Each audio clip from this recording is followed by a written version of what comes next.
नमस्कार। तो सोमवार से अब जब फ्लाइट शुरू होने वाली है, मैं थोड़ा बहुत टेस्टिंग के बारे में बात करना चाहूंगा और क्वारंटीन के बारे में बात करना चाहूंगा, क्योंकि कुछ राज्य कह रहे हैं कि जब प्लेन्स लैंड करेंगे, जैसे लोग प्लेन से उतरते हैं उनको शायद क्वारंटीन करना पड़ेगा, उनकी टेस्टिंग अनिवार्य होगी।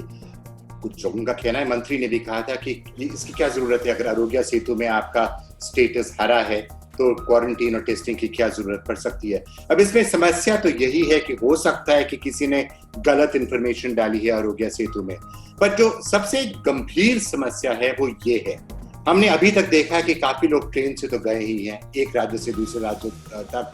आज रेलवेज ने कहा कि करीब 35 लाख लोग गए हैं श्रमिक एक्सप्रेस से एक राज्य से दूसरे राज्य तक। तो दो चीजें होती हैं, जब आप ट्रेन पर हैं या जब आप हवाई जहाज पर हैं, तो एक तो डर है कि आपको कोरोना वायरस हो सकता है किसी और से, तो वो नंबर 1 डर है। पर जो उससे भी बड़ा डर है वो ये हो सकता है कि मान लीजिए आप महाराष्ट्र से आ रहे हैं या दिल्ली से आ रहे हैं या तमिलनाडु से आ रहे हैं या गुजरात से आ रहे हैं, ऐसे राज्यों से आ रहे हैं जहां कई कोरोना वायरस केसेस हैं, बहुत सारे कोरोना वायरस केसेस हैं, और आप एक ऐसे राज्य जा रहे हैं जैसे कि असम हो या तेलंगाना हो या आंध्र प्रदेश या बिहार या उत्तर प्रदेश, ऐसे राज्य जहां उतने सारे केसेस नहीं है, तो कैसे देखा जा सकता है कि कोरोना वायरस केसेस इन राज्यों में नहीं आए। नहीं तो फिर जैसे ही तमिलनाडु या किसी ऐसे राज्य में कोरोना वायरस का कर्व फ्लैटन होने लगेगा, तो नए राज्य आ जाएंगे जैसे कि बिहार या उड़ीसा या ऐसे राज्य अचानक आगे आ जाएंगे जहां बहुत सारे कोरोना वायरस के केसेस हैं। तो कॉन्टैक्ट ट्रेसिंग की जरूरत जरूर है, टेस्टिंग की जरूरत है और शायद क्वारंटीन की जरूरत है, और बहुत जल्द सरकार को इसकी कुछ घोषणा करनी चाहिए। राज्य सरकारों को और शायद केंद्र सरकारों को किसी किस्म का नियम बनाना चाहिए कि अगर आप जा रहे हैं, ट्रेन से जा रहे हैं या प्लेन से जा रहे हैं, तो इस किस्म की टेस्टिंग होगी या इस किस्म का क्वारंटीन होगा। चलिए अब देखते हैं आज की मुख्य सुर्खियां।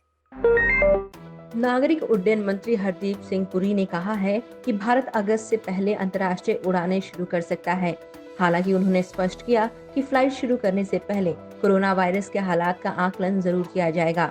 हरदीप पुरी के मुताबिक देश की एयरलाइंस कंपनियां और एयरपोर्ट अथॉरिटी इसके लिए पूरी तरह से तैयार हैं।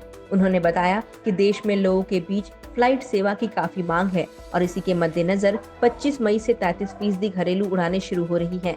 नागरिक उड्डयन मंत्री ने सभी यात्रियों को आरोग्य सेतु ऐप डाउनलोड करने की भी सलाह दी। नागरिक उड्डयन मंत्री हरदीप सिंह पुरी ने कहा है कि अगर यात्रियों के फोन के आरोग्य सेतु ऐप में उनका स्टेटस ग्रीन है तो उन्हें क्वारंटीन करने की जरूरत नहीं होनी चाहिए। पुरी ने शनिवार को कोविड-19 लॉकडाउन और घरेलू उड़ानों से जुड़े नियमों पर हो रहे एक ऑनलाइन डिस्कशन में कहा कि मैं समझता हूं कि अगर आपके पास आरोग्य सेतु ऐप है और आपने अपने आप को टेस्ट कराया है, आप में लक्षण नहीं है और आप टेस्ट में नेगेटिव पाए गए हैं, तो आपको क्वारंटीन होने की जरूरत ही नहीं होनी चाहिए।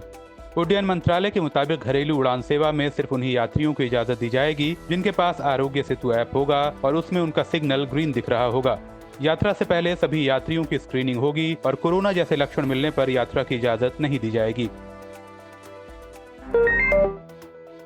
25 मई से शुरू हो रही घरेलू उड़ानों में सवार होने वाले लोगों का सफर आसान नहीं होने वाला है।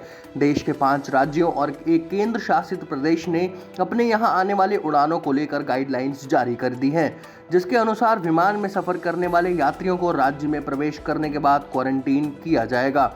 ये आदेश जारी करने वाले राज्य हैं केरल, आंध्र प्रदेश, तेलंगाना, कर्नाटक, असम और जम्मू कश्मीर। केरल सरकार ने साफ कर दिया है कि राज्य में प्रवेश करने वाले सभी यात्रियों को 14 दिनों के लिए घर पर क्वारंटीन किया जाएगा। हालांकि यह आदेश उन लोगों के लिए बाध्यकारी नहीं होगा जो राज्य में व्यावसायिक उद्देश्यों के लिए 1 या 2 दिनों के लिए आते हैं और फिर यहां से चले जाते हैं। रेलवे ने शनिवार को प्रेस कॉन्फ्रेंस कर बताया कि अगले 10 दिनों में 2600 ट्रेनें चलाई जाएंगी, जिनके जरिए करीबन 36 लाख यात्री यात्रा कर सकेंगे। हालात को नॉर्मल करने की ओर कदम बढ़ाते हुए रेल मंत्रालय 1 जून से 200 मेल और एक्सप्रेस ट्रेनें भी चलाएगा। ये कहा रेलवे बोर्ड के अध्यक्ष विनोद कुमार यादव ने। उन्होंने ये भी बताया कि टिकट के लिए 1000 काउंटर अब तक खोले गए हैं और आगे भी कई और काउंटर खोले जाएंगे। ये भी कहा गया कि श्रमिक स्पेशल ट्रेनों की संख्या अब हर रोज 200 से ज्यादा कर दी गई है और अब तक 2000 से ज्यादा ट्रेनें चल चुकी हैं, जिनके जरिए 35 लाख से ज्यादा लोग अपने घर पहुंच चुके हैं। प्रेस कॉन्फ्रेंस में यह भी बताया गया कि प्रवासी मजदूरों को लेकर करीब 80% ट्रेनें यूपी और बिहार गई हैं। जो प्रवासी मजदूर श्रमिक स्पेशल ट्रेनों में बैठकर अपने घर की ओर जा रहे हैं, उनकी हालत बेहद खराब दिख रही है। पूर्वी यूपी और बिहार में अपने घर जा रहे मजदूरों के मुताबिक एक तो ट्रेनें 10-10 घंटे देरी से चल रही हैं और न रास्ते में उनको खाना दिया जा रहा है, न डिब्बों की साफ सफाई हो रही है। आंध्र प्रदेश के विशाखापट्टनम से मजदूर जब बिहार जा रहे थे तो उनकी ट्रेन को दीनदयाल उपाध्याय स्टेशन के आउटर सिग्नल पर 10 घंटे तक रोक दिया गया। वहीं महाराष्ट्र के पनवेल से जौनपुर आ रही ट्रेन को वाराणसी में करीब 10 घंटे तक रोके रखा गया। इसी तरह गुजरात से बिहार जा रही एक ट्रेन में सवार मजदूरों ने कानपुर में ही दिए गए खाने को फेंक दिया। उनका कहना था कि ये खाना खराब हो चुका था। मजदूरों का कहना है कि उनसे पैसा पूरा वसूला गया, लेकिन ट्रेनों की हालत बेहद खराब है। मुंबई से मजदूरों को लेकर गोरखपुर के लिए निकली एक ट्रेन रास्ता भटककर उड़ीसा जा पहुंची। जब मामले की पोल खुली तो लोको ड्राइवर ने बताया कि इटारसी जबलपुर पंडित दीनदयाल उपाध्याय नगर रूट पर भारी ट्रैफिक के कारण रूट बदला गया, जिसके बाद हम उड़ीसा के राउरकेला पहुंच गए। रिपोर्ट्स के मुताबिक 21 मई को मुंबई से गोरखपुर के लिए रवाना हुई इस ट्रेन को शॉर्टेस्ट रूट से गुजरना था, लेकिन रेलवे ने इसका रूट बदलकर काफी लंबा कर दिया और ये ट्रेन 8 राज्यों का चक्कर काटकर उड़ीसा के राउरकेला पहुंच गई। हालांकि अब ट्रेन के रूट से जुड़ी दिक्कत सुलझा ली गई है और रेलवे ने इस घटना का कड़ाई से संज्ञान लिया है। देश में प्रवासी मजदूरों की दुर्दशा पर नीति आयोग के चीफ अमिताभ कांत ने बड़ी साफगोई से बयान दिया है। अमिताभ ने कहा कि केंद्र और राज्य सरकारों ने प्रवासी श्रमिकों के संकट को खराब तरीके से नियंत्रित किया। उनके मुताबिक केंद्र और राज्य सरकारें इन मजदूरों का ध्यान रखने के लिए बहुत कुछ कर सकती थी। एनडीटीवी से बातचीत में उन्होंने कहा कि राज्य सरकारों को भी ये जिम्मेदारी थी कि वो हर मजदूर का ख्याल रखते। भारत जैसे बड़े देश में केंद्र शासन से संबंधित सरकार की भूमिका सीमित होती है। ये एक चैलेंज था जो मुझे लगता है कि हम इस मामले में लोकल, जिला स्तर और राज्य स्तर तक मजदूरों के लिए बहुत बेहतर कर सकते थे। दरअसल लॉकडाउन की वजह से मजदूरों के सामने रोजगार का बड़ा संकट खड़ा हो गया था, लिहाजा वो घर लौटने लगे और सड़क हादसों में कई मजदूरों की मौत हो गई। कांग्रेस नेता राहुल गांधी ने हाल ही में दिल्ली में उन प्रवासी मजदूरों से बात की थी जो कि सड़कों पर पैदल चल अपने अपने घरों की ओर जा रहे थे। राहुल गांधी ने YouTube पर एक डॉक्यूमेंट्री शेयर की है जिसमें राहुल गांधी ने मजदूरों की समस्याओं को सुना। सभी मजदूर राहुल के सामने अपना दुख दर्द बयां करते हैं। वो कहते हैं कि हमारे पास पैसे नहीं हैं, हमें अब अपने घर जाना है और वापस नहीं आना है। राहुल ने जिन मजदूरों से बात की वो यूपी स्थित झांसी के निवासी हैं। वे हरियाणा की एक फैक्ट्री में काम करते थे। ठीक है, गांव पे छोड़ दिया मान, मगर और सरकार को क्या करना चाहिए? और क्या जनता को क्या चाहिए? काम चाहिए, तो 2 पैसे मिलेंगे, मतलब फिर से रोजगार चालू करना। हाँ, फिर से रोजगार चालू होगा। काम मिलेगी तो जनता आएगी, काम नहीं रहेगा तो जनता भूखी तो मरी रही है। लॉकडाउन 4 में छूट को वजह माने या फिर ज्यादा टेस्टिंग का परिणाम, भारत में कोरोना मरीजों की संख्या बेतहाशा बढ़ते जा रहे हैं। शनिवार स्वास्थ्य मंत्रालय की ओर से जारी आंकड़ों के मुताबिक देश में अब कोरोना मरीजों की संख्या 1,25,000 को पार कर चुकी है। शुक्रवार को 24 घंटे में 6,654 नए मामले सामने आए हैं और 137 लोगों की मौत हुई है। नए केसों के मामले में भारत में एक रिकॉर्ड है। देश में कोरोना अब तक 3,720 लोगों की जान ले चुका है। हालांकि इस डराने वाले आंकड़ों में सुकून की बात यह है कि 51,784 मरीज इस बीमारी को मात देने में सफल भी हुए हैं। रिकवरी रेट भी सुधरकर 41.39% पर पहुंच चुका है। सबसे बुरी तरह प्रभावित महाराष्ट्र में मरीजों की संख्या बढ़कर 44,582 हो गई है, जबकि 1,517 मरीजों की इससे मौत हुई है। बीते 24 घंटे के दौरान बीएसएफ में रिकॉर्ड 21 जवान कोरोना पॉजिटिव पाए गए हैं। अधिकारियों के मुताबिक इन नए मरीजों के सामने आने के बाद अब फोर्स में कोरोना के 120 एक्टिव केस हैं। अधिकारियों ने बताया कि सभी मरीजों का तय मापदंडों के मुताबिक कोरोना डेडिकेटेड अस्पतालों में इलाज चल रहा है। वहीं फोर्स के 286 जवान ऐसे भी हैं जो कोरोना से पूरी तरह ठीक हो चुके हैं और अब इन्हें अस्पताल से छुट्टी दे दी गई है। जब से प्रवासी मजदूरों का बिहार लौटना शुरू हुआ, बिहार में कोरोना के मामलों में इजाफा होता जा रहा है।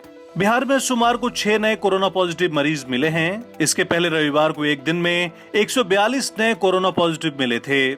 इसके साथ ही बिहार में कोरोना के मरीजों की संख्या बढ़कर 1,326 हो गई है। सभी नए 6 मरीज बिहार के सहरसा, सुपौल, खगड़िया और बेगूसराय से मिले हैं। राजधानी पटना भी कोरोना से परेशान है। यहाँ अब तक कुल 164 लोग पॉजिटिव हो चुके हैं। वहीं राज्य में कोरोना महामारी से अब तक 8 लोगों की मौत हो चुकी है। स्वास्थ्य विभाग की ओर से जारी आंकड़ों के अनुसार बिहार में कुल ठीक होने वाले मरीजों की संख्या 453 हो गई है। भारत के पूर्वोत्तर राज्य सिक्किम में स्कूल और कॉलेज को 15 जून से खोलने की घोषणा कर दी गई है। राज्य के शिक्षा मंत्री कुंगा नीमा लेप्चा ने कहा कि स्कूलों में पहले सिर्फ 9वीं से 12वीं तक के क्लास चलेंगे, जबकि नर्सरी से 8वीं तक के क्लास बंद रहेंगे। सोशल डिस्टेंसिंग का ख्याल रखते हुए स्कूलों में फिलहाल सुबह में होने वाली असेंबली को इजाजत नहीं दी गई है। बता दें कि सिक्किम में कोरोना के कहर का असर बेअसर रहा है।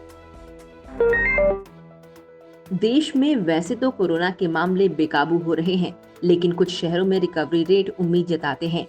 देश के कई हिस्सों में कोरोना से रिकवर होने वालों की संख्या में इजाफा हो रहा है। शनिवार तक देश में कोरोना संक्रमितों की कुल संख्या बढ़कर 1,25,101 हो गई है, जिनमें से 51,784 लोग ठीक हो चुके हैं, जबकि अब तक 3,720 लोगों की मौत हो चुकी है। लेकिन अब ICMR के नए दिशा निर्देशों से डिस्चार्ज होने वाले मरीजों की संख्या बढ़ी है। अहमदाबाद में अब रिकवरी रेट 140% के करीब पहुंचा। 5 मई को अहमदाबाद में रिकवरी रेट 15.85% था। हरियाणा के झज्जर में तो 100% मरीज ठीक होने के करीब। झज्जर में 91 मामलों की पुष्टि हुई थी, जिनमें 90 पूरी तरह स्वस्थ। इंदौर में रिकवरी रेट 50% के आसपास बना हुआ है। दिल्ली में बीते 27 अप्रैल को रिकवरी रेट 28.2% था, जो अब 47.9% है। अब भारत में कोरोना मरीजों का रिकवरी रेट 40% के पार पहुंचा। कोरोना संकट की वजह से पैदा हुई आर्थिक संकट के बीच अमेरिकी ई-कॉमर्स कंपनी अमेज़न ने घोषणा की है कि वो 50,000 पदों पर अस्थायी भर्ती करने जा रहा है। इसमें store, delivery network, part time नौकरियों समेत अन्य कई पद भी शामिल हैं। वहीं अमेरिका में भी भारी बेरोजगारी के बीच अमेज़न ने 1,75,000 नौकरियां दी हैं। कहा जा रहा है कि डिमांड बढ़ने के साथ और नौकरियां निकाली जा सकती हैं। अपने पिता को साइकिल पर बिठाकर गुरुग्राम से दरभंगा तक ले जाने वाली ज्योति कुमारी को साइकिलिंग फेडरेशन ऑफ इंडिया ने ट्रायल के लिए ऑफर दिया है। 7 दिनों में 1200 किलोमीटर तक साइकिल चलाकर ज्योति अपने पिता के साथ अपने गांव पहुंची। ज्योति ने फेडरेशन के ऑफर पर खुशी जताते हुए कहा कि वो अगले महीने ट्रायल के लिए दिल्ली जाएंगी। बता दें कि अमेरिकी राष्ट्रपति डोनाल्ड ट्रंप की बेटी इवांका ने भी ज्योति की तारीफ की थी।